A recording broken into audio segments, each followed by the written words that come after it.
გზათანამედროვე წიგნამდე ამ სახელწოდების გამოფენა გაიმართა დღეს ხელოვნების მუზეუმში. გამოფენაზე ხელნაწერთა ეროვნულ ცენტრში დაცული ხელნაწერთა ზუსტი ასლები გამოიყენა.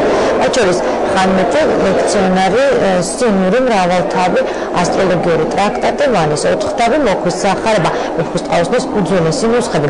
გამოფენაზე ასევე წარმოდგენილია საინფორმაციო ბანერები, რომლებზეც ქართული მწიგნობრების განვითარების ისტორია, ხელნაწერის შექმნის ტრადიცია და კულტურა, პირველი ქართული სტამპისა და ნაბეჭდი წიგნის შესახებ საგანმანათლებლო თემებია დატანილი.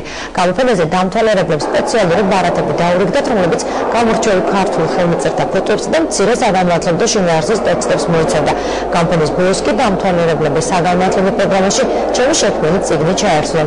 ხელნაწერთა ეროვნული ცენტრის გამოფენა ბათუმის ხელოვნების მუზეუმში აჭარის განათლების, კულტურის და სპორტის სამინისტროს ორგანიზებით ტარდება და 30 აპრილამდე გაგრძელდება. ძალიან საინტერესო გამოფენა იყო, თითქმის ყველა ხელნაწერი ნახეთ, ბავშვები ძალიან სიამოვნებით დავრჩეთ და ძალიან მინდა რომ ხშირად იმართებოდეს ასეთი გამოფენები. წარმოდგენილი არის 20-მდე ყველაზე გამორჩეული ხელნაწერის მულაჟი, ანუ ზუსტი ასლი. აქ არის ვეფხისტყაოსნის სხვადასხვა ნუსხა, არის კალის ლექციონარი, ასტროლოგიური ტრაქტატი, არის მოქვის სახარება. ვფიქრობ, რომ აქაური დამთვალიერებლისთვის ეს იქნება საინტერესო გამოფენა და დასამახსოვრებელი, რაც თავარია.